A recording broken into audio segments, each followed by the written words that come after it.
There's a very special data type that we have in Python called a list, and a list allows us to store multiple values within a variable. It is very useful for so many things. It's also very hard to get used to. So when we're making a list, you give the list a name just like you would any other variable. The difference is when you assign the value, you now use these square brackets around it and then a comma between each item within the list. So for example, I could have a list called groceries, and in each of these items separated by commas would be each item within my grocery list. Each of these items is called an element. And elements within a list can be of any data type. You could have numbers, strings, booleans, you name it. It can be inside of a list. So you could store people's names. You could store numbers, shopping lists, like I said. If you want an empty list, you just use some empty brackets to make it, and you can fill it later. And then when you want to define a list, you can just put the commas in. If it is a string item, you would use the quotes. It will ignore any spaces and line breaks, so you can put them down straight on a line. It can go straight across. It really doesn't matter. And the elements within a list do not have to be the same data type. So for example, I could name something for high score, keeping track of it within a video game, that has the last name, first name, and their high score. So lists are amazing because if you have a ton of different variables that you were storing for like color values or any other type of data that you would need that's related, you would have to have a different variable for each of those, and it's silly to use up all of that space. So you could just make one list that contains each of them.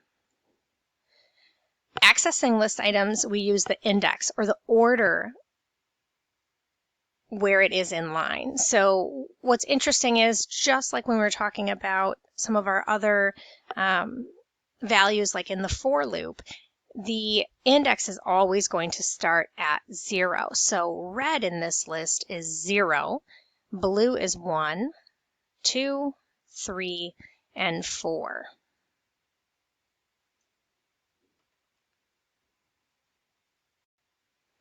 So we can also access elements by their index and update them by their index. We can also get the length so we know how many things are within a list. So let's do a little bit of practice here with a list. And I'm going to make a list and I'm going to call it my shopping list.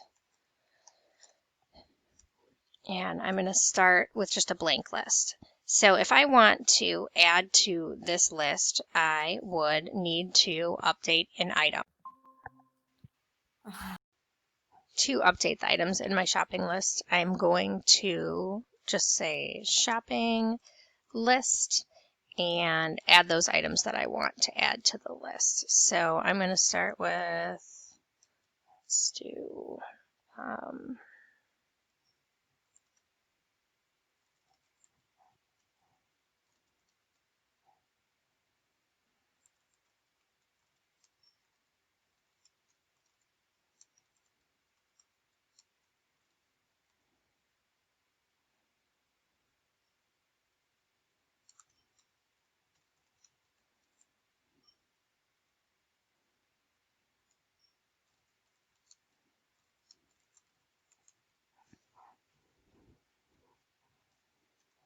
now I have my shopping list. Let's have it print out so I can see what's in my list. So I'm going to say print shopping list and play it. And I'll see ice cream, milk, cheese, bagels, Cheerios, apple, and carrots. So let's say I want to change one of the items in my list. I'm going to say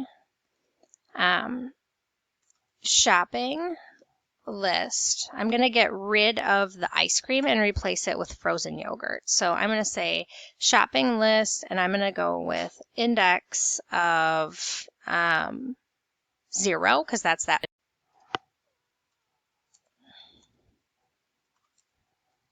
And I want to change the list item at 0. So the 0 list item to frozen yogurt. And then print that shopping list. Go get his head too. So now where it was ice cream, it's yogurt that I spelled wrong. Which one is that? That's mine. Who's calling you? Now it's My fixed. friend. If I wanted to know what item was in my list, let's say position 4, I would say print Why is it shopping having me do list this again? 4. I don't know. It's making me do it too. And it'll print just Cheerios because that's what's at that position.